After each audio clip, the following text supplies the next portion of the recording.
सभी को नमस्कार। स्वागत है हमारे YouTube चैनल सेल्फ स्टडी में। हम लोग आज फिर से वीडियो लेके आए हैं जो पेपर 1 में यूजीसी नेट के कम्युनिकेशन वाला चैप्टर है, कम्युनिकेशन वाली यूनिट है। आई थिंक चौथी यूनिट है, बीच में तीसरी यूनिट कम्प्रहेंशन वाला है, उसके बाद ये चौथी यूनिट आपका कम्युनिकेशन है। तो कम्युनिकेशन मतलब कि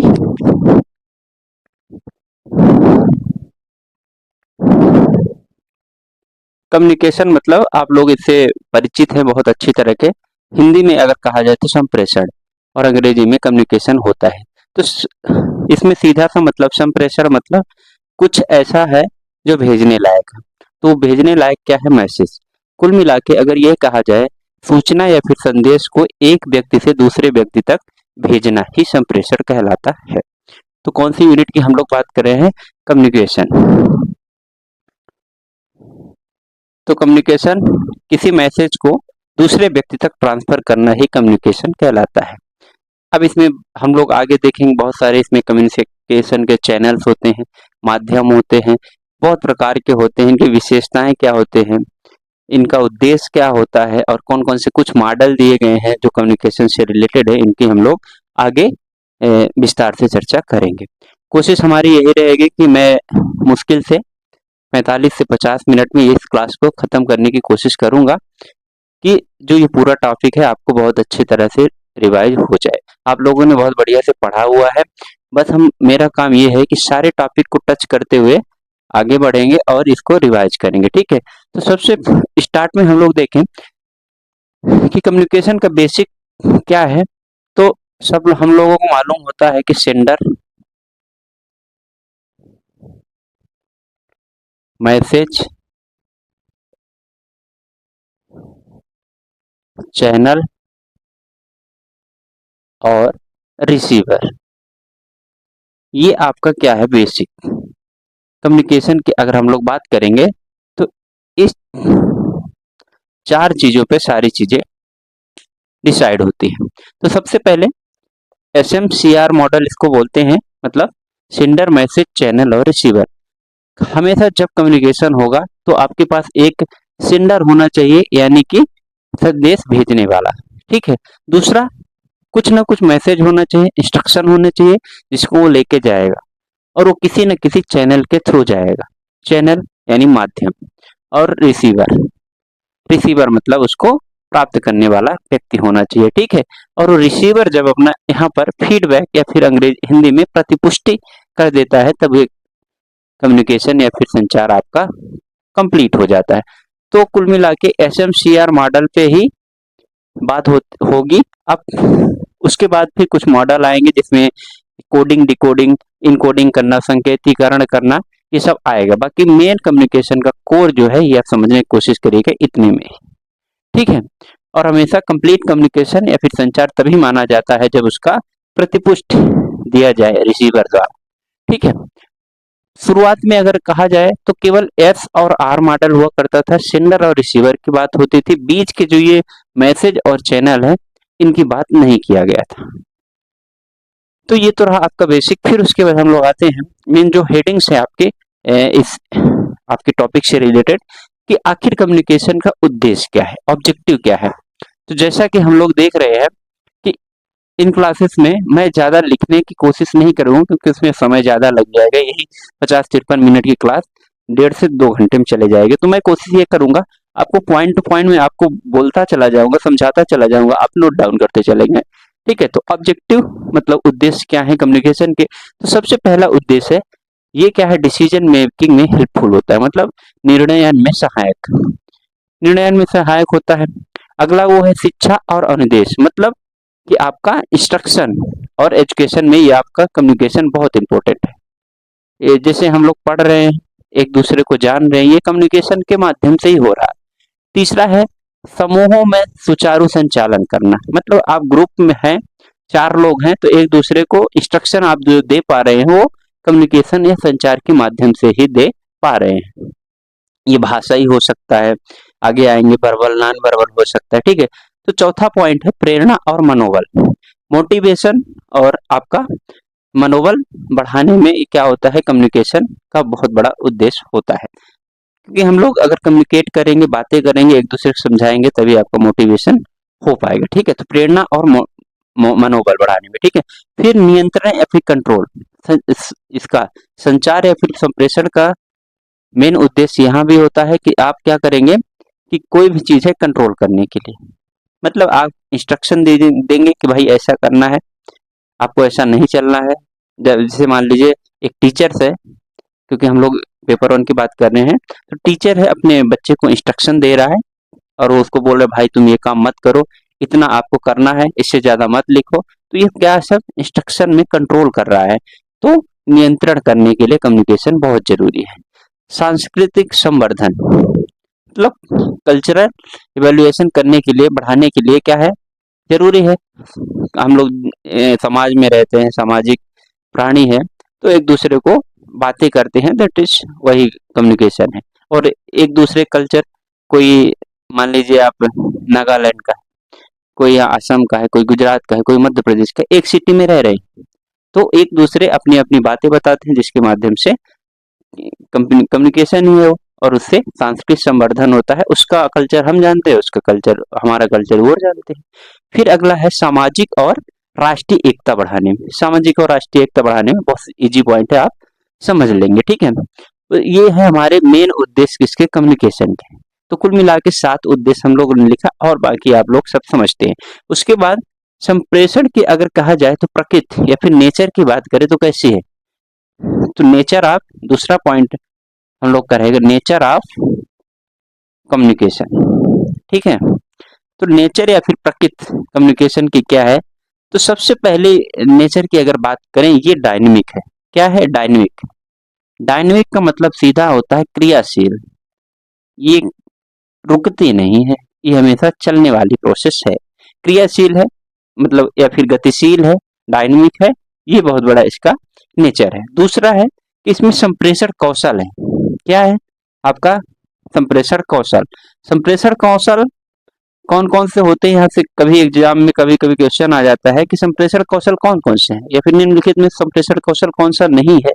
तो इसमें LSWR आता है, LSWR किस माध्यम से संप्रेषण कौशल, एल मतलब आपका श्रवण शक्ति, ठीक है, श्रवण कौशल मतलब लिसनिंग वाले। फिर एस मतलब आपका होता है कि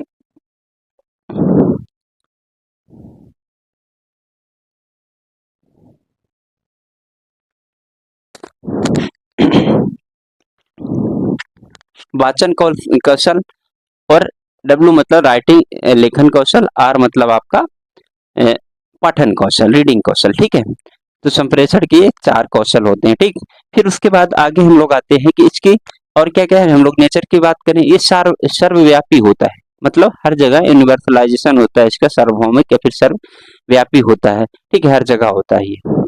उसके बाद ये एक संदेश वाहक, मतलब कम्युनिकेशन हमेशा संदेश, द्विमार्गी संदेश वाहक के रूप में होता है, मतलब इधर से भी कम्युनिकेशन आएगा, इधर से भी जाएगा, दोनों ओर से। ठीक है, एक तरफ से कम्युनिकेशन कभी होता नहीं, हमने पहले ही बता दिया, और इसको हमने इसीलिए बनाए रखा है कि रिसीवर जब तक फीडबैक नहीं दोगे तो वो कम्युनिकेशन कहलाएगा ही नहीं।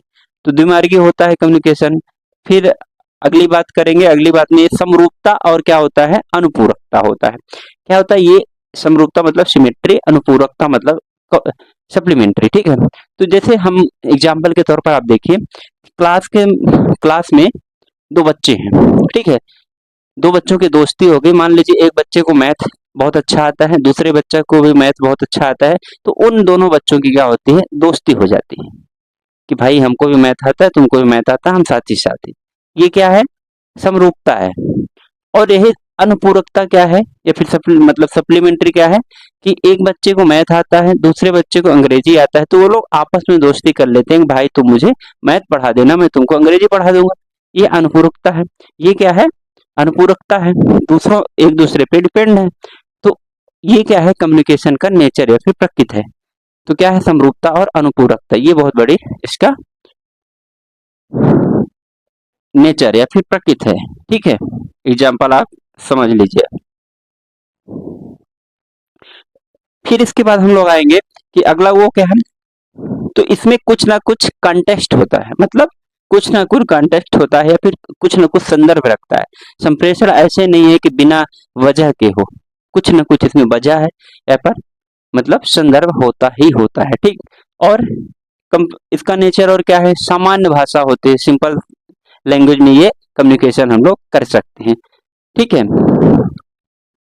भाव प्रदर्शन होता है, ये नेचर में एक पार्ट है, मतलब आपका इमोशनल हो गया, भावुकता हो गया, अब जैसे एक्सप्रेशन हो गया, ठीक है। ये सब ये संचार का माध्यम है, संचार के ही रूप है, संचार का ही प्रकृति है, तो ये इसमें होता है। तो नेचर ऑफ कम्युनिकेशन आप समझ गए होंगे, जो हमने पॉइंट बोला आप उनको नोट डाउन करते चले। इसके बाद आप देखेंगे एक 50 मिनट 40 मिनट बाद आपके पास बहुत शार्ट नोट और बहुत व्यवस्थित रूप से एक नोट्स होने वाले, ठीक है। फिर आता है संप्रेषण प्रणाली, प्रणाली मतलब कम्युनिकेशन सिस्टम। इसमें क्या है, तो कम्युनिकेशन सिस्टम में आपका 3 तत्व से कम्युनिकेशन सिस्टम जाके बनता है। सबसे पहला विषय सामग्री, मतलब सब्जेक्ट मैटर कुछ ना कुछ होगा। दूसरा विधि या फिर तरीका होगा, और लास्ट में आपकी प्रक्रिया होगा, ठीक है। इतना आपको समझना है। कम्युनिकेशन सिस्टम के तत्व की अगर बात करें तो 3 है।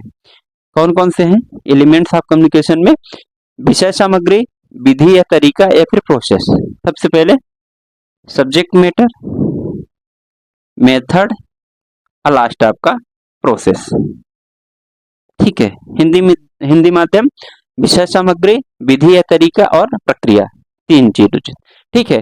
फिर हम लोग आगे आते हैं, इसका आप स्क्रीनशॉट ले सकते हैं 1 सेकंड के अंदर, मैं हट जाता हूँ थोड़ा, ठीक है। फिर अगले आता है संप्रेषण के प्रकार। अब संप्रेषण के प्रकार बहुत इंपॉर्टेंट है, क्योंकि संप्रेषण के प्रकार आप अगर समझ गए तो उससे ही सारे चीजें रिलेट करेंगे और उसके इर्द गिर्द ही पूरा चैप्टर घूमता है। तो संप्रेषण के प्रकार मतलब टाइप्स ऑफ कम्युनिकेशन।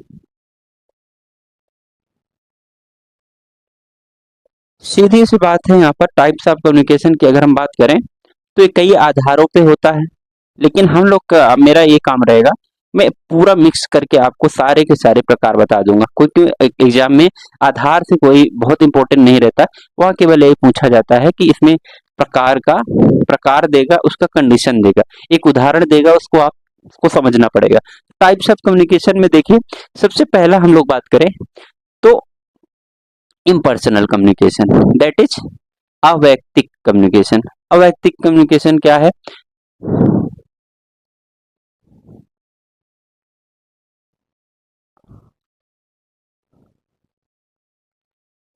अवैयक्तिक कम्युनिकेशन में ये होता है कि इसमें हमेशा कम्युनिकेशन एक व्यक्ति के द्वारा होता है।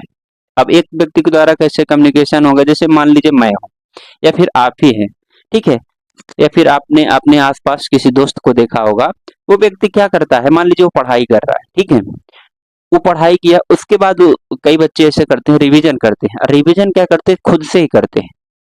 मान लीजिए नेट के लिए पढ़ा उसने, पूरा टॉपिक चैप्टर 1 का पढ़ लिया, उसके बाद वो क्या करता है, आंख बंद करता है, खुद से बातें करता है कि हमने ये पढ़ा ये पढ़ा ये पढ़ा। ये है आपका इम्पर्सनल कम्युनिकेशन, ठीक है।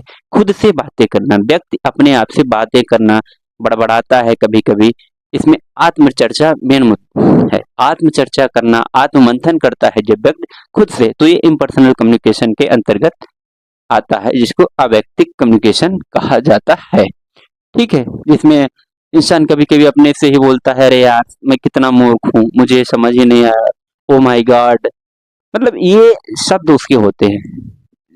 सिट मतलब खुद से ही बातें करना, खुद के लिए यूज करना, ये इम्पर्सनल कम्युनिकेशन है, ओके।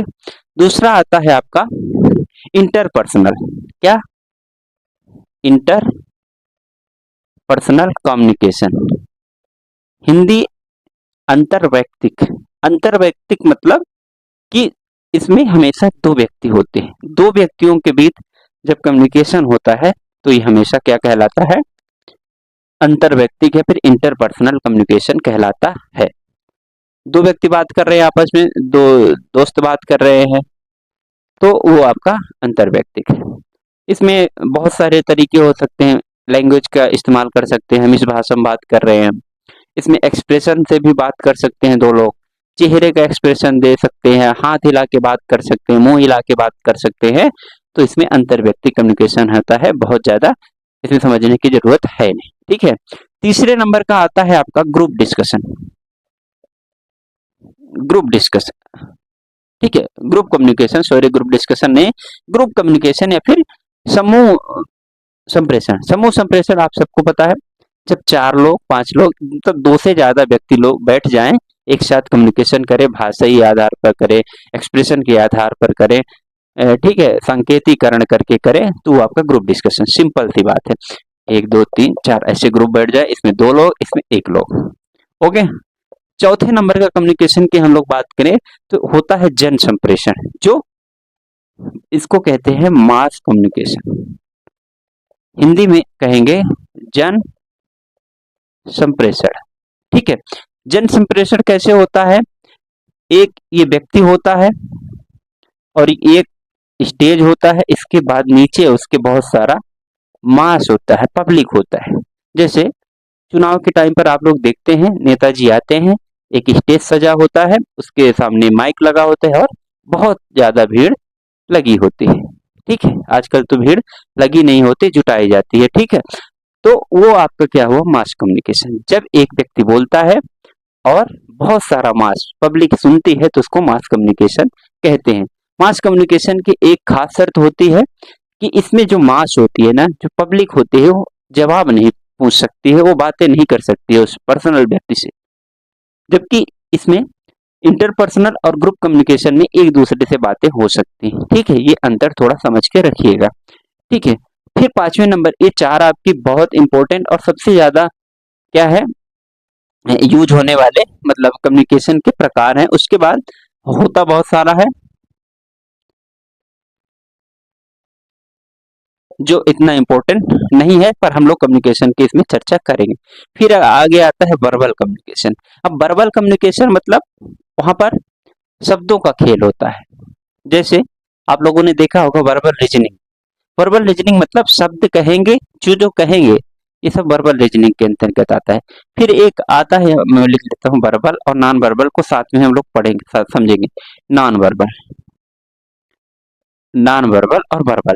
वर्बल में क्या होता है, लिखित होता है, जो भी कहा जाता है वो शब्दों के माध्यम से, मतलब शब्दों का जाल है कुल मिला के। और नॉन वर्बल रीजनिंग होती है। नॉन वर्बल कम्युनिकेशन क्या होता है, जैसे हम लोग देखते थे, हम लोग मतलब जब नवोदय का आप लोगों ने परीक्षा दिया था, छोटे क्लास में एक नवोदय की परीक्षा होती है। नवोदय एक संस्था होती है जो हर जिले में खुली होती है सरकार द्वारा, रेसिडेंशियल स्कूल है, जो लोग पढ़े होंगे वो जानते होंगे। ठीक है, तो नॉन वर्बल रीजनिंग उसमें बहुत आता है। 100 नंबर में 60 नंबर के नॉन वर्बल रीजनिंग आते हैं। उसमें क्या होता है, ग्राफ आएगा, उसमें आपका डायग्राम आएगा, चित्र आएगा, प्रदर्शन रहेगा, पाई चार्ट आएगा, गोला रहेगा। तो जब इसमें इस तरह की चीजें आ जाए, उसमें लिखा नहीं है, चित्रों के माध्यम से, ग्राफ के माध्यम से समझा जाए, तो वहां पर नॉन वर्बल होता है। इसी तरह इसमें आपके कम्युनिकेशन में होता है। जब आपको चित्रों के माध्यम से, ग्राफ के माध्यम से समझाया जाए तो वो क्या है, आपका नॉन वर्बल। अब वर्बल में क्या है, आपको शब्दों के माध्यम से लिख के समझाया जाएगा। ओके, ये आता है वर्बल। ठीक है, इनको हिंदी अंग्रेजी वही आप समझिएगा। ठीक है, इसमें फिर एक होता है ओरल कम्युनिकेशन। ओरल कम्युनिकेशन की हम लोग ज्यादा चर्चा नहीं करेंगे, आप सबको पता है, मौखिक जैसा हम लोग बोल रहे हैं, एक दूसरे को मुंह से बोल के समझाना, दैट इज ओरल कम्युनिकेशन। और अशाब्दिक, अशाब्दिक या फिर इसको नॉन वर्बल ही बोलते हैं, अशाब्दिक को। अशाब्दिक कम्युनिकेशन में और बहुत सारे चीजें आ जाए, जैसे बॉडी लैंग्वेज से समझाना, बॉडी लैंग्वेज से समझाना, सिंबल का यूज करना, डिजाइन का यूज करना, ये सब क्या आएगा, आपका नॉन वर्बल कम्युनिकेशन के अंतर्गत आएगा। टच करके, स्पर्श करके, ये सब चीजें। ठीक है, ओरल कम्युनिकेशन। फिर अनौपचारिक कम्युनिकेशन एक होता है। अनौपचारिक कम्युनिकेशन से आप क्या समझते हैं, तो अनौपचारिक का सीधा मतलब होता है, मतलब अंग्रेजी में कहे तो नॉन फॉर्मल। नॉन फॉर्मल क्या होगा, नॉन फॉर्मल कम्युनिकेशन एक, चाहे जितनी बड़ी संस्था हो, चाहे जितनी एक रेपुटेटेड संस्था हो, बट नॉन फॉर्मल जब तक कम्युनिकेशन नहीं होगा तो जो लोगों के बीच बॉन्डिंग है ना, वो हो नहीं पाएगी। जैसे एग्जांपल के तौर पर नॉन फॉर्मल, आप लोग नॉन फॉर्मल, जब एक कोई कंपनी है या फिर एक कोई इंस्टीट्यूट है, वहाँ सब मैनेजर्स की मीटिंग हुई, एम्प्लॉय की मीटिंग हुई, तो वो एक फॉर्मल कम्युनिकेशन होता है। ठीक है, औपचारिक कम्युनिकेशन, मतलब मैनेजर आपको बोलेगा, आपको सुनना है, आप अपना बात रखेंगे, टाइम पे बात करेंगे, वो formal communication. Non formal communication क्या होता है, उसके बाद मीटिंग हो गई तो जो एम्प्लॉय है आपस में बात करने, अरे ये साला कैसे बोल रहा था, अरे ये तो बहुत ही खड़ूस आदमी है, ये आपका होता है नॉन फॉर्मल कम्युनिकेशन। जो मोस्टली मित्रों के आसपास होता है, भाई के आसपास होता है, मतलब कंपनी के एम्प्लॉय के आसपास लोकल भाषा मतलब एक कंपनी के रूल्स उससे हटके जो अपने स्तर पे बात की जाती है वो अनौपचारिक कम्युनिकेशन कहलाता है। अब बिना अनौपचारिक कम्युनिकेशन के इंसान रह नहीं सकता, खासकर इंडिया में। ठीक है, तो अनौपचारिक कम्युनिकेशन आप समझ गए होंगे कि अपने स्तर पे भाई, एम्प्लॉय, घर घर में जैसे हम लोग बातें करते हैं ना, तो नॉन फॉर्मल कम्युनिकेशन दोस्तों के बीच, ये टाइप हम लोग बात कर रहे हो। ठीक है, औपचारिक कम्युनिकेशन फॉर्मल समझ ही गए होंगे, इसमें इसमें नियम कानून होते हैं और एक क्या बोलते हैं स्तर होता है, उस स्तर पे सब लोग जाके अपना बातें करते हैं। बड़ा वाला बोलेगा, टीचर बच्चों को इंस्ट्रक्शन देगा, इंस्ट्रक्शन प्रॉपर वे में जवाब देगा, वो फॉर्मल या फिर औपचारिक कम्युनिकेशन होता है। ठीक है, फिर अनौपचारिक कम्युनिकेशन में एक अलग से मान लीजिए, समझ लीजिए आप, ग्रेप वाइन होता है, grapevine communication. Grapevine communication का सीधा सा मतलब ये होता है, अगर हम अपने लोकल लैंग्वेज में कहें या फिर सरल भाषा में कहें, तेल पानी लगाना। जैसे आप लोग देखे होंगे, चाहे जहां भी हो, चाहे एक घर हो, चाहे एक गांव हो, चाहे एक इंस्टीट्यूट हो या फिर कुछ भी हो, तो क्या होता है कि कुछ व्यक्ति ऐसे होते हैं कि वो हमेशा जुगाड़ में लगे होते हैं, मैनेजर से अच्छा बना के रखेंगे। तो ग्रेप वाइन कम्युनिकेशन में यही होता है कि व्यक्ति क्या करता है कि जैसे एक जुगाड़ बनाने की कोशिश करता है। जैसे मान लीजिए एक कंपनी है, वहां पे एम्प्लॉय है, तो एक अपने अपने एम्प्लॉय के साथ वो मैनेजर से कुछ खबरें पहुंचा देगा कि भाई ये एम्प्लॉय ने ये गलती किया है। ठीक है, जब भी आएगा तो भाई गुड मॉर्निंग सर, आपने नाश्ता किया कि नहीं, खाना खाया कि नहीं खाया, छोटू कैसा है, दैट इज तेल पानी लगाना इसको कहते हैं। ये आपका ग्रेप वाइन कम्युनिकेशन के अंतर्गत आता है। ये एक इनफॉर्मल कम्युनिकेशन के अंतर्गत ही आता है, इसको ग्रेप वाइन कम्युनिकेशन आता है। हिंदी में तो मुझे पता नहीं, पर ग्रेप वाइन ही इसको कहते हैं। ठीक है, ये आपका ग्रेप वाइन कम्युनिकेशन हुआ। ठीक है, फिर आता है आपका वर्टिकल वर्टिकल कम्युनिकेशन है। तो वर्टिकल कम्युनिकेशन के अंतर्गत ऐसा आता है कि जब मान लीजिए आपका कोई कंपनी है, कंपनी से हम एग्जांपल लेंगे, तो कंपनी में क्या होता है, सबसे बड़ा होता है, मान लीजिए वाइस प्रेसिडेंट हुआ, फिर उसके बाद प्रेसिडेंट हुए, फिर मैनेजर हुए, फिर उसके बाद एम्प्लॉय हुए, फिर लेबर हुए। तो क्या होता है, जब कम्युनिकेशन कोई भी इंस्ट्रक्शन दिया जाता है तो ऊपर से कम्युनिकेशन का वो इंस्ट्रक्शन देते हैं और वो लेबर तक आता है, उसका एक प्रॉपर चैनल होता है, तो वो वर्टिकल कम्युनिकेशन या फिर लंबवत संप्रेषण कहलाता है। ठीक है, समझ गए ना आप। कोई इंस्ट्रक्शन है, वीपी ने दिया, वीपी ने उस मैनेजर को, मैनेजर ने एम्प्लॉय के, एम्प्लॉय ने लेबर को जाके सारी चीजें बता दी, मतलब ऊपर से नीचे चले। और ऐसे ही जब कभी कोई लेबर की बात रहेगी तो स्टेप बाय स्टेप ऊपर तक पहुंचेगी, वर्टिकल कम्युनिकेशन है। ठीक है, फिर एक आता है वर्टिकल कम्युनिकेशन के बाद हॉरिजॉन्टल।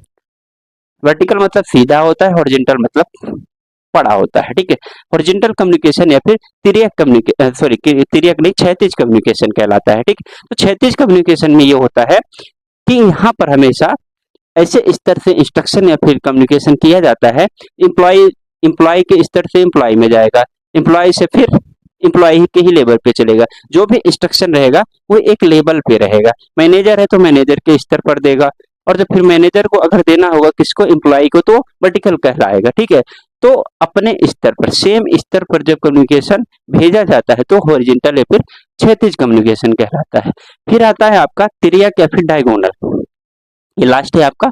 लगभग हमने 12 प्रकार का कम्युनिकेशन के प्रकार पढ़ लिए, तिर्यक या फिर डायगोनल। अब डायगोनल का सीधा मतलब है ऐसे ऐसे। अब डायगोनल का सीधा ये मतलब है कि एक ऊपर पोस्ट का होगा, एक नीचे पोस्ट का होगा। ठीक है, मान लीजिए यहाँ पर दो कंपनी है, कंपनी ए, कंपनी बी।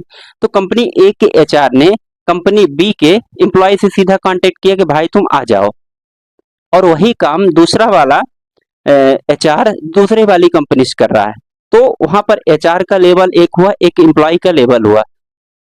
वो एचआर का लेवल आप सबको पता है कि एचआर एक ह्यूमन रिसोर्स का मतलब होता है कि वो रिक्रूट करने के लिए होता है उसको एम्प्लॉई को, तो हमेशा नीचे आके बातें किया एम्प्लॉई लेवल पे, और उधर का एचआर इधर किया।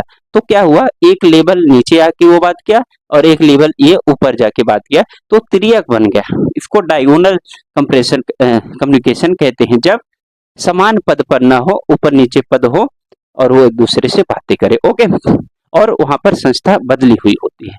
तो इस तरह से हम लोगों ने कम्युनिकेशन के प्रकार को देखा। ठीक है, एक होता है 12 13 प्रकार से हमने कम्युनिकेशन के टाइप को देखा। इतने में मुझे ऐसा लगता है ये जो कम्युनिकेशन चैप्टर है ये इस टाइप के ही इर्द गिर्द घूमता है। इसको आप लोगों ने बहुत अच्छे तरीके से समझ लिया होगा। अब हम लोग बढ़ते हैं आगे, कुछ टॉपिक्स हैं उनकी बातें कर लेंगे कि किस तरह से ये यूनिट आगे बढ़ते हैं। तो अभी हम लोगों ने ऑब्जेक्टिव, नेचर, कम्युनिकेशन सिस्टम और टाइप्स की बात किया। फिर आगे हम लोग आते हैं कि मेन जो हमारा उद्देश्य है हम लोगों को पढ़ने का, कि कम्युनिकेशन का जो है कक्षा में या फिर क्लासरूम का कैसा माहौल होना चाहिए, कक्षा में कैसा संप्रेषण होना चाहिए, उसकी हम लोग थोड़ा सा यहाँ पर चर्चा करेंगे। क्योंकि ये क्लास रिवीजन के तौर पर है, इसलिए बहुत डिटेल में चर्चा नहीं करेंगे, पर मैं इतना कह सकता हूँ कि आप लोग इस क्लास को अगर ले लेंगे तो आपका काम आराम से हो जाएगा। क्योंकि आप जो पहली बार पढ़ रहा है वो अगर डिटेल से पढ़ेगा तो इससे यहाँ समझ में आने वाले, और जो पहले पढ़ चुका होगा उसका रिवीजन बहुत अच्छे तरीके से हो रहा होगा। आप सब लोग समझ रहे हैं। अगर आपको ऐसा लग रहा है कि मेरा रिवीजन ठीक ठाक हो रहा है तो आप लोग कमेंट बॉक्स में यस कह सकते हैं। ठीक है, तो कक्षा में कम्युनिकेशन मतलब क्लासरूम में कम्युनिकेशन कैसे होना चाहिए। तो क्लासरूम में कम्युनिकेशन आप सबको पता है, इसमें मॉडल मॉडल हम लोग आएंगे जो कि आपके इंपॉर्टेंट है इस क्लासरूम कम्युनिकेशन में। क्लासरूम कम्युनिकेशन में कोल एंड चन नामक व्यक्ति ने, मतलब दो लोग हैं, शिक्षाविद वैज्ञानिक हैं, इन्होंने एक मॉडल दिया, और इस मॉडल को कुल मिला के अगर कहा जाए तो एसएमसीआर मॉडल पे ही आधारित है लगभग। लेकिन इसमें कोल एंड चन पहला मॉडल, ठीक है, model number 1, model Cole and Chun, ये ध्यान रखिए कभी आ जाए एग्जाम में। तो इसमें क्वेश्चन किस तरह आते हैं मैं बताता हूँ। इसमें क्या करेगा, कोल एंड चन मॉडल दे देगा और आपके स्टेप सारे लिख देगा, बीच के स्टेप गायब कर देगा, और आपसे ये पूछेगा कि जो बीच का स्टेप है, मान लीजिए उसमें गिनती दे दिया, कुछ भी दे दिया, उस स्टेप में क्या आएगा। तो उसके लिए सबसे इंपॉर्टेंट आपका जानना, तो इसमें 5 क्या है, 5 इसके मुख्य चरण है। क्या 5 मुख्य स्टेप्स है। नंबर 1 अगर बात करें तो संदेश का निरूपण। क्या संदेश का निरूपण,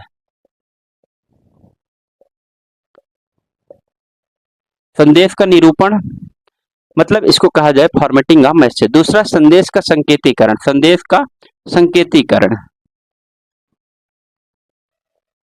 तीसरा स्टेप आपका आता है कि संदेश का संकेतीकरण और संदेश का संचरण, मतलब डिकोडिंग और सॉरी ट्रांसमिशन, संदेश का संचरण को क्या कहते हैं, संदेश का संचरण को क्या कहते हैं, ट्रांसमिशन।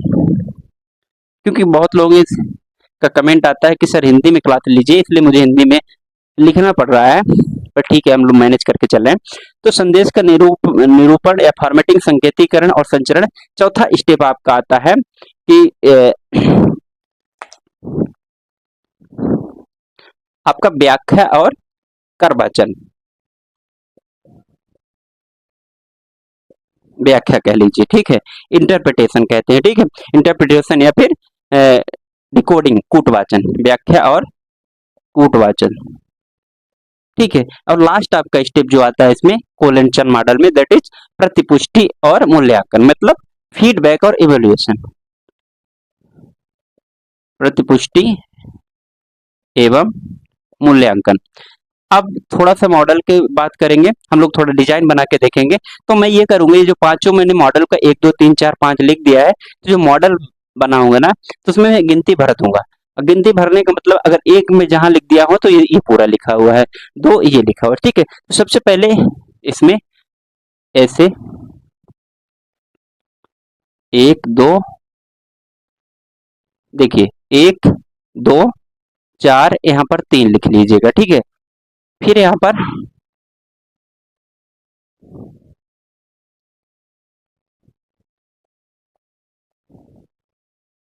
1 2 4 और 3, ठीक है।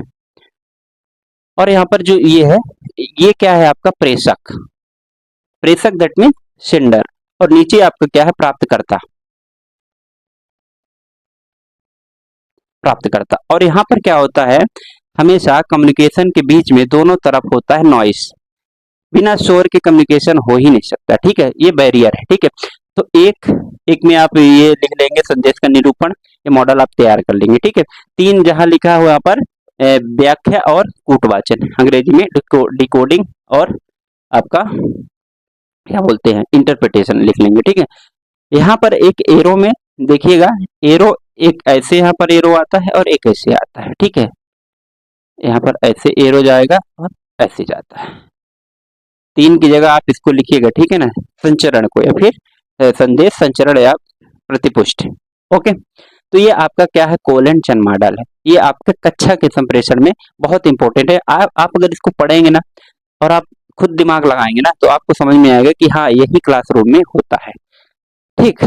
फिर उसके बाद आता है कोलन चन मॉडल के बाद कि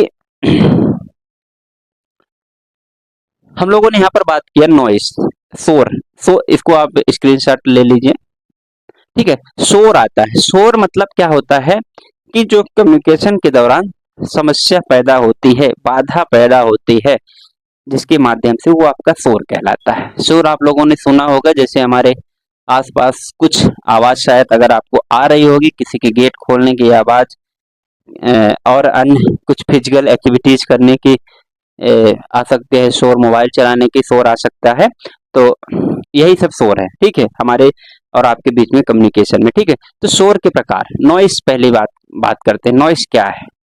तो नॉइस क्या है, हम लोगों ने देखा नॉइस किसी भी तरह से आ सकता है, नॉइस एक तरह का रुकावट है, इसके बहुत सारे स्रोत हैं, जैसे आसपास का वातावरण हो गया, ट्रैफिक हो गया, ठीक है, ये सब आप बहुत ये सब समझने की बात है, समझते हैं, ठीक है। शोर के कुछ प्रकार होते हैं, इसमें हम लोग थोड़ा सा चर्चा करेंगे, ठीक है।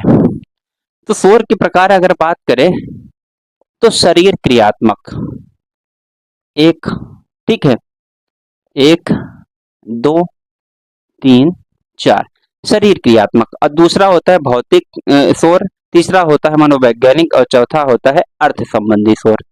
तो भौतिक, अर्थ संबंधी और आपका मनोवैज्ञानिक। अंग्रेजी माध्यम के लोग, आप लोग इतना तो जानकार हैं। शारीरिक क्रियात्मक को साइकोलॉजिकल कहते हैं, भौतिक को फिजिकल कहते हैं, अर्थ संबंधी को सिमेंटिक बोलते हैं, ये आप लिख लीजिएगा इसमें बगल में, सिमेंटिक, मनोवैज्ञानिक को साइकोलॉजिकल। आप समझिएगा, ये चारों प्रकार के हम लोग बात कर लेते हैं, बहुत थोड़ा थोड़ा एग्जांपल है। शरीर क्रियात्मक शोर तभी इंसान करता है जिसे शरीर से रिलेटेड है, जैसे उसके अंदर में भूख लगी है, तो भूख लगी है, इस पर उसको दर्द हो रहा है, पीड़ा हो रही है, प्यास लगी है, थकान है, सिर दर्द हो रहा है, ठीक है, उस कंडीशन में वो आपका शरीर क्रियात्मक या फिर फिजियोलॉजिकल वो कहलाएगा, शोर कहलाएगा, ठीक है। भौतिक क्या है, भौतिक में सिंपल सा बात है कि आसपास की सारी चीजों, हार्न हो गया, कोई डक डक कर रहा है, कोई ड्रिल मशीन चला रहा है, ये इससे उत्पन्न होने वाले नॉइस, मतलब शरीर के अंतर्गत जब वो आएगा तो फिजियोलॉजिकल कहलाएगा, और आसपास की सारी चीजों के कारण जो होगा वो फिजिकल कहलाएगा। इंपॉर्टेंट आपका है मनोवैज्ञानिक और अर्थ संबंधी। तो अर्थ संबंधी मतलब सिमेंटिक, इसमें ये होता है शोर में कि जब व्यक्ति क्या करता है, इसमें खुद का दिमाग खराब रहता है, तो वो कहना कुछ और चाहता है और सामने वाला व्यक्ति समझता कुछ और है, ये होता है यहाँ पर अर्थ संबंधी। जैसे मान लीजिए हमने ऐसे एक्सप्रेशन दिया, ऐसे कर दिया, तो किसी को क्या समझ में आएगा कि मुझे वो बोल रहा है कि अभी तुमको एक झापड़ मारेंगे, ठीक है। कोई ऐसा बोल दिया तो उसका मतलब ये है, कोई ये समझ सकता है कि इसका मतलब होता है कि आर पार, ऐसे ऐसे। तो ये मतलब कि हम, वो व्यक्ति कहना कुछ और चाहता है लेकिन सामने वाला व्यक्ति समझता कुछ और है, ठीक है। ये आपका एक्सप्रेशन के तौर पर हो सकता है, ठीक है। सुनने की समस्या होती है, जैसे मान लीजिए मैंने कुछ कहा और आपको कुछ सुनाई दिया, तो आप उस हिसाब से रिएक्ट करेंगे, तो ये क्या कहलाएगा आपका अर्थ संबंधी या फिर सिमेंटिक क्या कहलाएगा, शोर कहलाएगा। मनोवैज्ञानिक शोर सिंपल सा है कि जब इंसान खुद से दिमाग खराब हो जाता है, उसके अ, खुद में ही मोटिवेशन डिमोटिवेशन आने लगता है, तो मनोवैज्ञानिक शोर वहाँ पर उत्पन्न होता है। ठीक है, वो अपने दिमाग में खुद से तनाव में रहता है। एग्जाम्पल के तौर पर व्यक्ति सिमेंटिक मतलब मनोवैज्ञानिक शोर, जैसे मान लीजिए कोई टीचर है, वो अपने घर में अपनी बीवी से लड़ाई करके आया किसी भी बात को लेके, और वो घर में सॉरी अब स्कूल में जाएगा, बच्चों को पढ़ाएगा, तो निश्चित रूप से उसको चिड़चिड़ापन आएगा मनोवैज्ञानिक तौर पर। तो वही शोर आपका, वो डिस्टरबेंस, वो फिर बाधा क्या कहलाता है, मनोवैज्ञानिक। मतलब मनोवैज्ञानिक रूप से वो उसकी समस्या है। आप लोग माफ करिएगा कि हम लोग बीवी हर बार बोलते हैं, भाई ऐसा नहीं है। पति भी बहुत प्रताड़ित करते हैं बीवियों को, ठीक है। तो कोई मैडम हो सकती है वो अपने पति से लड़ के आए और बच्चों को पिटाई करे, वो मनोवैज्ञानिक नॉइज के अंतर्गत आता है। ओके, फिर हम लोग ये चर्चा कर लिए, बहुत इंपॉर्टेंट सेगमेंट था, इसको आप नोट डाउन जरूर करेंगे, ठीक है। क्लासरूम कम्युनिकेशन की बात कर लेते हैं, तो ठीक है। तो क्लासरूम कम्युनिकेशन में क्या है कि क्या क्या होना चाहिए, ये 4-5 पॉइंट में हम लोग बात करेंगे। जैसे क्लासरूम कम्युनिकेशन, ठीक है। क्लासरूम कम्युनिकेशन में ये क्या हो, स्टेप बाय स्टेप होना चाहिए। नंबर 1, शिक्षार्थी में आप इंटरेस्ट पैदा कर दे, रुचि पैदा कर दे, ऐसा आपका कम्युनिकेशन होना चाहिए। विषय वस्तु को संगठित करें, मतलब जो सब्जेक्ट मैटर है उसके इर्द गिर्द आपको पढ़ाई कराना है, दूसरे विषयों से भटक के नहीं जाना है, ठीक है। फिर चौथा पॉइंट है आपको उद्देश्यों के अनुरूप अवलोकन करना, मतलब कि जो आप चाह रहे हैं, ठीक है, मतलब आप जैसा रिजल्ट चाह रहे हैं, जैसा रिव्यू चाह रहे हैं, वैसा बच्चा दे पा रहा है कि नहीं पा रहा है, ये आपका क्लासरूम का कम्युनिकेशन होना चाहिए। लास्ट में आपका आता है प्रतिपुष्ट या फिर रिव्यू या फिर फीडबैक, मतलब कि जब आप उसको पढ़ा रहे हैं तो उसका बच्चे का रिएक्शन कैसा है, वो क्वेश्चन पूछ पा रहा है कि नहीं पा रहा है। आप अगर उससे पूछ रहे हैं कोई चीज, तो जवाब दे पा रहा है कि नहीं दे पा रहा है, डरा तो नहीं है, सहमा तो नहीं है, मतलब कि उस क्लासरूम के जो आपको नीड है, जो कि उसका ऑब्जेक्टिव वो पूरा हो पा रहा है कि नहीं, और बच्चा कंफर्टेबल है आपसे बात करने में कि नहीं, तो वो आपका प्रतिपुष्ट या फिर फीडबैक कहलाएगा, ठीक है। ये क्लासरूम का एक कम्युनिकेशन का माहौल होना चाहिए, ठीक है। फिर आके हम लोग नॉइस की हम लोग बात करें, ऐसे ही थोड़ा सा हम लोग बात करेंगे बैरियर। बैरियर एक सॉरी या फिर बाधाएं, ठीक है। तो बैरियर बैरियर में कई तरीके से हो सकते हैं बैरियर।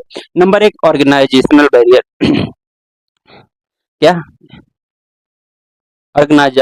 ऑर्गेनाइजेशनल बैरियर मतलब संगठन के आधार पर, स्तर पर बैरियर, ठीक है। संगठन में कोई कमी हो, उसके आकार में कमी हो, कर्मचारी बदमाश हो, छोटा मान लीजिए संगठन हो, उसमें अच्छे से डिसिप्लिन ना हो, तो उसमें फिर कम्युनिकेशन में क्या होता है, बैरियर उत्पन्न होता है, ठीक है। बाधा, तो ऑर्गेनाइजेशन या संगठनात्मक होता है, ठीक है। भौतिक एवं यौगिक बाधाएं, फिजिकल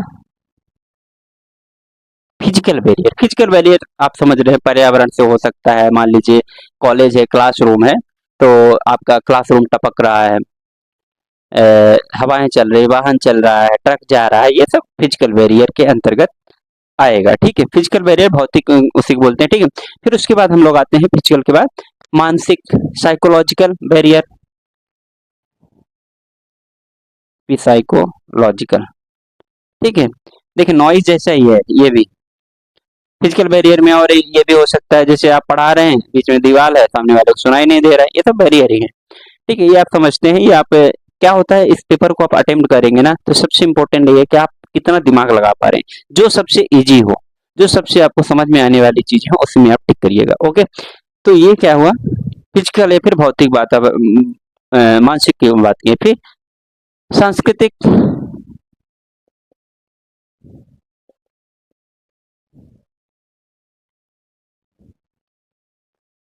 कल्चरल बैरियर उत्पन्न होता है, ठीक है। मतलब संस्कृत के आधार पर जो बैरियर हो, तो वहां पर दिक्कत होती है कि कोई व्यक्ति मान लीजिए हिंदू मुस्लिम सिख ईसाई, मतलब सब लोग हैं, कोई ये त्योहार मनाता है, कोई ये त्योहार नहीं मनाता है, और कोई ये खाता है, कोई बिरयानी खाता है, कोई वेज खाता है, कोई नॉन वेज खाता है, तो वहां पर फिर बैरियर उत्पन्न होता है एक दूसरे के उसमें। तो कल्चरल सांस्कृतिक, ये बैरियर 4 हुए, ठीक है। फिर आगे आते हैं हम लोग संदेश नियत, मैसेज डिजाइन का सिद्धांत, मतलब मैसेज का डिजाइन कैसा होना चाहिए, इसके इसके सिद्धांत की हम लोग थोड़ा सा बात करेंगे, क्योंकि आपके एग्जाम में आता है। तो message design, message design.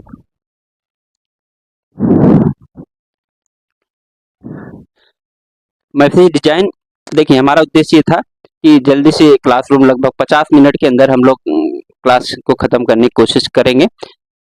35-40 minute हो गए होंगे, ठीक है।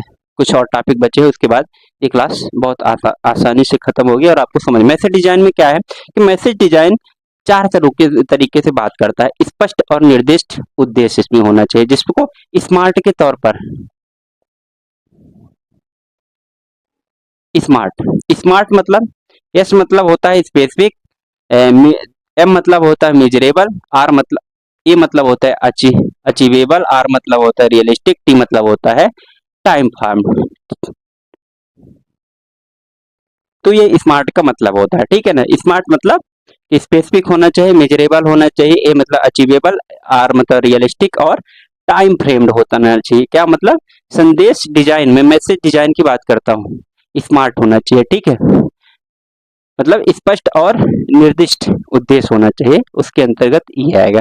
दूसरे नंबर की इसमें बात करेंगे, उसका उचित अनुक्रम होना चाहिए, मतलब प्रॉपर सीक्वेंस होना चाहिए। किसका, मैसेज की बात करें। फिर सुबोध भाषा का उपयोग होना चाहिए, मतलब सरल और सुबोध भाषा का यूज होना चाहिए कोई मैसेज डिजाइन करने में। उसका उचित प्रतीक होना चाहिए, मतलब क्लियर उसका सिंबल होना चाहिए, ऐसे नहीं कि उल्टा का पुल्टा, जो उसका सिंबल है वैसे, ठीक है।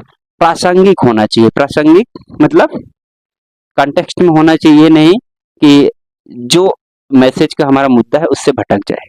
अगला है उदाहरण लास्ट में होना चाहिए और आपका दृष्टांत होना चाहिए, मतलब इलस्ट्रेटेड होना चाहिए, मतलब प्रॉपर उदाहरण होना चाहिए, अच्छे से व्याख्या किया होना चाहिए। इस तरह क्या है, हम लोगों ने मैसेज का डिजाइन देखा है, ठीक है। मैसेज डिजाइन इस तरह से होना चाहिए। फिर अगला आता है क्लासरूम में ही सिद्धांत, एक है अनुकूल वातावरण सिद्धांत, मतलब फेवरेबल एनवायरनमेंट सिद्धांत।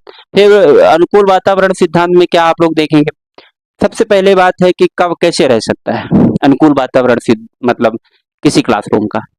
नंबर वन, क्लास में इतनी भीड़ नहीं होना चाहिए। क्लासरूम में क्या होना चाहिए, कक्षा में विद्यार्थियों की संख्या एक सीमित होना चाहिए, तब अनुकूल वातावरण का सिद्धांत ये कहता है। दूसरा क्या कहता है, बैठने की उचित व्यवस्था होना चाहिए। तीसरा है क्या है, बच्चों के बीच में और टीचर के बीच में सामंजस्य या फिर कोऑर्डिनेशन होना चाहिए।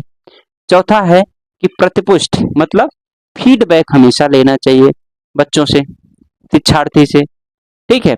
प्रबलन रेनफोर्स मतलब कैसे उचित वातावरण का निर्माण किया जा सकता है, तो प्रबलन या फिर रेनफोर्स के द्वारा। इसका मतलब ये होता है कि आप बच्चों की हमेशा बीच बीच में आप क्या उसकी प्रशंसा करते रहें, उसको कुछ ना कुछ प्राइज देते रहें। तो उचित वातावरण का सिद्धांत यही कहता है, कक्षा में विद्यार्थियों के मतलब संख्या सीमित होना चाहिए, उनसे आप फीडबैक लेते रहना चाहिए, उचित बैठने की व्यवस्था होना चाहिए, पानी पीने की व्यवस्था होना चाहिए। फीडबैक लीजिए, आप उनको हमेशा मोटिवेट करके रखिए, प्रशंसा करते रहिए, ठीक है। तो ये उचित वातावरण अनुकूल वातावरण सिद्धांत है। अब एक टर्म आता है पैराफ्रेजिंग। पैराफ्रेजिंग, पैराफ्रेजिंग का क्या मतलब है, तो पैराफ्रेजिंग का ये मतलब है कि जब पैराफ्रेजिंग में क्या होता है कि मान लीजिए कोई एक विद्वान वो सेमिनार में व्याख्या कर रहा है, कोई टॉपिक पे लेक्चर दे रहा है, तो कम से कम 20 मिनट दिया लेक्चर, या फिर कोई टीचर एक बच्चे को लेक्चर दे रहा है, उसके बाद क्या करता है, जो बच्चा है, जो लिसनर है, वो अपने शब्दों में, अपने भाषा में, एक संक्षिप्त रूप में जो समझा है उसको वो व्याख्या करके सुनाए, ये कहलाता है आपका पैराफ्रेजिंग, ठीक है। कहा जाए तो संक्षिप्तीकरण भी कह सकते हैं। पैराफ्रेजिंग का ये मतलब है कि जो सुना है उसको अपने भाषा में डिकोड करके व्याख्या करे। इससे होता क्या है, लाभ क्या होता है पैराफ्रेजिंग से, इससे ये समझ में आता है कि जो टीचर जो पढ़ा रहा है ना, तो सही पढ़ा रहा है कि नहीं, उसका पढ़ाया हुआ समझ में आ रहा है कि नहीं, कि पता चला हम पढ़ाए जा रहे हैं बस। इससे क्या होता है, गलत फहमी से लोग बचते हैं कि मतलब शिक्षक कुछ पढ़ा रहा है और बच्चा कुछ समझ रहा है, तो ये नहीं होगा, क्योंकि अगर हम उससे पैराफ्रेजिंग करवाएंगे ना, तो बताएगा हमको कि कैसा पढ़ाया जा रहा है, ठीक है। पैराफ्रेजिंग हो गया। अब आता है कम्युनिके इसको आप लिख लिए होंगे ना। कम्युनिकेशन के हम लोग देखते हैं 7 C's। 7 C की चर्चा बहुत होती है और इसके इर्द गिर्द पूरा का पूरा कम्युनिकेशन घूमता है। 7 C's की चर्चा करें मतलब 7 C के आसपास चीजें घूमती हैं। तो सबसे पहला C में आता है क्लियरिटी, मतलब क्लियरिटी। क्लियरिटी का ये मतलब होता है स्पष्टता, ठीक है। दूसरा सी है आपका कंसाइज। कंसाइज का मतलब होता है संक्षिप्त। ये आप समझते रहिएगा, ये स्पष्ट कम्युनिकेशन, संक्षिप्त कम्युनिकेशन, इसके आगे कम्युनिकेशन आप जोड़ते रहिए, कंसाइज। फिर आता है कंक्रीट। कंक्रीट, कंक्रीट का मतलब ये होता है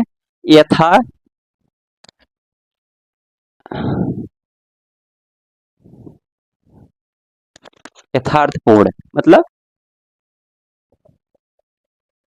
यथार्थपूर्ण, ठीक है। कंक्रीट, कंक्रीट के बाद आता है आपका करेक्टनेस। करेक्टनेस, करेक्टनेस मतलब होता है आपका सही, सही कम्युनिकेशन है कि नहीं। क्लियरिटी हो गया, कंसाइज हो गया, कंक्रीट हो गया, करेक्टनेस हुआ, और उसके बाद आता है कोहेरेंट। ये आप सी हमेशा याद रखिएगा। अपने जीवन में अगर कम्युनिकेशन आप सीखना चाहते हैं ना, तो इस 7 C के आधार पर ही आप हर जगह काम आएगा आपको, ठीक। कोहेरेंट का मतलब क्या होता है, सुसंबंधित। सुसंबंधित का मतलब सुसंबंध लिखिए हिंदी में, इसका मतलब कि विषय के संबंधित है, कोहेरेंट। फिर होता है कंप्लीट। कंप्लीट मतलब पूर्ण। 1 2 3 4 5 6 और लास्ट आपको बचता है कॉर्टनेस। COURTNE। कॉर्टनेस का मतलब होता है विनम्र। ये 7 C's, इसको आप हमेशा याद रखिएगा। एक बार हम लोग जल्दी देख लें 7 C's में क्या क्या है। 7 C कम्युनिकेशन का मेन आधार है, इसके इर्द गिर्द सारी चीजें घूमती हैं आपके जीवन में, यही बहुत इंपॉर्टेंट है। क्लियरिटी हो गया, कंसाइज हो गया, कंक्रीट हो गया, करेक्टनेस हो गया, कोहेरेंट हो गया, कंप्लीट हो गया आपका, और कार्टनेस। हिंदी में अगर बात करें तो स्पष्टता होना चाहिए, संक्षिप्त में होना चाहिए, यथार्थपूर्ण होना चाहिए, सही होना चाहिए, सुसंबंधित होना चाहिए, विषय से पूर्ण होना चाहिए, और विनम्रता पूर्ण होना चाहिए। ये आपका 7 C's है, ये आपके लाइफ में बहुत इंपॉर्टेंट है। अगर आप ये सीख गए तो मतलब आपका कम्युनिकेशन एकदम सही है। इस चैप्टर का सार यही, यहाँ से आप ये सीख लीजिए, ठीक है। अब एक लास्ट टॉपिक या फिर हेडिंग कहे इस यूनिट का, तो वो है आपका जन मीडिया और समाज। जन मीडिया मतलब मास मीडिया, जन मीडिया और समाज, ठीक।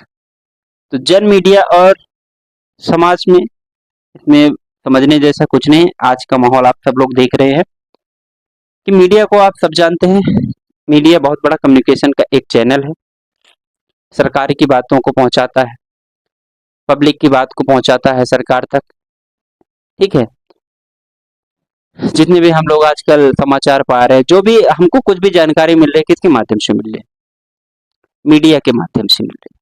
मीडिया का माध्यम अलग अलग हो सकता है, प्रिंट मीडिया अलग हो सकती है, आपका इलेक्ट्रॉनिक मीडिया अलग हो सकता है, लेकिन मीडिया का काम केवल यही है कम्युनिकेशन करना, कम्युनिकेशन से संचार करना, और उसके बाद समाज तक बातों को लाना। हालांकि थोड़ा सा आजकल अगर देखें, पर आजकल क्या, ये हमेशा की बात होती है हर जगह कि मीडिया थोड़ा सा बाइस्ड हो गया है, ठीक है ना। मतलब कहीं कहीं सरकार की तारीफ करने लगे तो सरकार की तारीफ करने लगे, कोई कोई बुराई करने लगे तो बुराई करने लगे। ज्यादातर लोग तारीफ ही करेंगे क्योंकि पावर में रहता है सरकार, ठीक है। तो कुल मिला के अभी हमारा समझने का विषय ये है कि कम्युनिकेशन का एक मीडियम है क्या, मीडिया, मास कम्युनिकेशन का, और वो समाज तक हमको जोड़ता है, सरकार से लेके पब्लिक तक, ओके, ठीक है। इसमें हमको समझने के लिए ए, बहुत ज़्यादा इसमें मैटर है नहीं, जितना भी आप लोग समझेंगे उतना कम है, बहुत लंबा टॉपिक है। इसमें एक सिद्धांत है क्लैपर का चयनात्मक एक्सपोजर सिद्धांत, ये आपके एग्जाम के लिए इंपॉर्टेंट है। क्लैपर का चयनात्मक एक्सपोजर थ्योरी। अब इसके अनुसार क्या कहा जाता है ये आपको जानना है। तो इसमें ये कहता है, क्लैपर एक व्यक्ति हुए, तो उन्होंने एक किताब लिखा, the effect of mass communication. क्या लिखा है इन्होंने किताब, कभी आ जाए, the effect of mass communication. इसमें इन्होंने ये कहा, जो ये सिद्धांत है चयनात्मक एक्सपोजर थ्योरी, इसमें इन्होंने ये कहा कि दर्शक हमेशा क्या करता है, चुनिंदा सामग्री चुनते हैं। क्या कि दर्शक जो है, हम लोग जो भी दिखाते हैं ना, तो सब कुछ नहीं देखता है व्यक्ति, वो हमेशा चुनिंदा सामग्री को ही देखता है। मतलब जो भी उस कंटेंट उसको पसंद आता है, वो अपने ढंग से पसंद करना चाहता है, वो देखता है। चाहे आप जितना भी जो सब कुछ दिखा लें, चाहे आप सरकार की बुराई दिखा दें, बड़ाई दिखा दे, ये न्यूज दिखा दे, इजराइल युद्ध दिखा दे, ब्रिटेन दिखा दे, सब आते रहते हैं, लेकिन दर्शक क्या करता है, वो अपने पसंद के चुनिंदा न्यूज को या फिर सामग्री को ही चुनते हैं और देखते हैं। ये कौन कहा, क्लैपर का चयनात्मक एक्सपोजर। ये केवल आपको एग्जाम के लिए इंपॉर्टेंट है। चुनिंदा सामग्री देखता है, अपने इंटरेस्ट का विषय और अपने हिसाब से वो सही गलत का फैसला कर लेता है। ठीक, ये तो आपका हुआ जन मीडिया और समाज। थोड़ा थोड़ा 2-3 टर्म है इस टॉपिक के अंदर, इस यूनिट के अंदर, उसको हम लोग समझेंगे। नंबर 1, समकालिक या तुल्यकालिक मीडिया किसे कहते हैं। समकालिक या तुल्यकालिक मीडिया या फिर संचार। तुल्यकालिक या समकालिक, इसको अंग्रेजी में कहते हैं सिंक्रोनियस। इसमें क्या होता है कि जैसे आप लोग एग्जाम्पल के तौर पे एग्जाम्पल समझिएगा कि इसमें जैसे मान लीजिए एक क्रिकेट मैच चल रहा है, क्रिकेट मैच का रेडियो में और टीवी में क्या आता है, लाइव प्रसारण आता है, और कुछ लोग वहां जाके स्टेडियम में भी देखते हैं। ठीक है, तो जो लाइव प्रसारण रेडियो में आ रहा है, टीवी में आ रहा है, बाल बाई बाल कमेंट्री आ रही है, वो क्या है, वास्तविक है कि नहीं है, वो वास्तविक है। जो वहां चल रहा है उसी को बताया जा रहा है। तो चाहे आप मैदान पे जाए चाहे न जाए, इसका मतलब यही है कि जो वहां पर चल रहा है एट ए टाइम, वही हमको वास्तविकता यहाँ पर दिखाई और सुनाई जाती है। इसी को तुल्यकालिक मीडिया कहते हैं या फिर संचार कहते हैं। मतलब संप्रेषण और ग्रहण एक साथ चलते हैं। कम्युनिकेशन अगर किया किसने, कमेंटेटर ने, और ग्रहण कौन किया, दर्शक ने, तो वो दोनों एक साथ चल रहे हैं। वहां का चाहे आप वहां जाए चाहे नहीं जाए, फिर भी आपको वही मजा मिल रहा है, वही अपडेट मिल रहा है। चाहे आप वहां बैठे रहे, अलग उसका देखने का मजा अलग है, वो बात अलग है, लेकिन आपको सारी इंफॉर्मेशन जो क्रिकेट मैच से रिलेटेड चाहिए वो यही मिल रही है कि नहीं मिल रही। तो संप्रेषण और ग्रहण एक साथ होता है, तुल्यकालिक या फिर सिंक्रोनियस क्या बोलते हैं मीडिया में। ठीक है, इसी तरह अगर देखा जाए, एक कहते हैं अतुल्यकालिक, एसिंक्रोनस। इसमें कुछ नहीं, केवल उल्टा होता है। इसमें ऐसा क्या होता है, जैसे मान लीजिए कि कोई निश्चित समय में सुनने की बाध्यता नहीं होती इसमें। जैसे वो लाइव चल रहा है, कमेंट्री चल रही है, उसी समय आप सुनेंगे तो उसकी वैल्यू है, नहीं बाद में नहीं है। तो अतुल्यकालिक में यह है कि रिकॉर्डेड फॉर्म में मान लीजिए मिल गया, बाद में आप सुन सकते हैं उसको। तो इसमें संप्रेषण और ग्रहण एक साथ नहीं चलते, ये इसकी कंडीशन है। अतुल्यकालिक आप समझ गए हैं, रिकॉर्डेड चीजें से, मान लीजिए मेरा वीडियो है, आप लाइव सुन रहे होते तुल्यकालिक होता, लेकिन अब ये बाद में आप देखेंगे तो अतुल्यकालिक हो गया। ठीक, फिर उसके बाद आता है कुछ और टर्म है, समय शिफ्ट, मतलब टाइम शिफ्ट बोलते हैं इसको। टाइम शिफ्ट में भी यही होता है कि जैसे कैसेट होता है, वीडियो रिकॉर्डर होता है, टेप रिकॉर्डर होता है, उसको भी एक बाद समय में आप सुन सकते हैं। ठीक है, तो टाइम शिफ्ट भी अतुल्यकालिक के ही अंतर्गत आता है। ये शब्द मैं इससे बता रहा हूँ, कहीं एग्जाम में आपसे पूछ लिया जाता है और मीडिया में ये खासकर इंपॉर्टेंट है। ठीक है, निगरानी क्या है, निगरानी क्या होता है, निगरानी हमेशा, निगरानी का कोई अगर मतलब पूछे तो क्या कहलाता है, तो निगरानी मतलब कि विकास की रियल अवस्था को बताया जाता है, मतलब विकास की रियल कंडीशन क्या है उसकी जानकारी देना। ये जैसे जन संप्रेषण में होता है मोस्टली, ठीक है, विकास के रियल कंडीशन को बताना। फिर एक लास्ट होता है अभिसरण। ये कुछ टर्म था इसलिए मैंने बताया। अभिसरण मतलब क्या होता है? कन्वर्जेंस। कन्वर्जेंस कन्वर्जेंस में क्या होता है कि मीडिया जो है, मीडिया का डिजिटल वातावरण बना देना, ठीक है, न्यूज ये सबको डिजिटलाइजेशन कर देना, आपका कन्वर्जेंस। तो इस तरह हम लोगों ने इस यूनिट को बहुत ही लिमिटेड टाइम पर अब बहुत ही अच्छे से समझने की कोशिश कर लिया है और किया भी है। आप अगर इस वीडियो को देख लेंगे और एक नोट्स बना लेंगे ना, बहुत आपको हेल्पफुल होगा और आपके एग्जाम में क्वेश्चन आने की गारंटी है इससे, ठीक है। तो ये रहा आपका कम्युनिकेशन वाला चैप्टर का सफाया, ठीक है। इस तरह से हम लोगों ने इस यूनिट को कंप्लीट कर लिया है। इस वीडियो के बाद हम लोग अगला जो यूनिट होगा उसमें बात करेंगे। तो अभी तक आप लोगों ने जो अगर नहीं देखा है तो आप जाके प्लेलिस्ट में पुराने वीडियो भी मैराथन डले हुए हैं और अभी हमने पेपर यूनिट 1 और यूनिट 2 को डाल दिया है, उसको भी आप जाके देख लीजिए। आपको अपने एग्जाम के लिए बहुत हेल्पफुल होने वाले ये वीडियो, ठीक है। तो मिलते हैं फिर अगले वीडियो में, तब तक के लिए जय हिंद।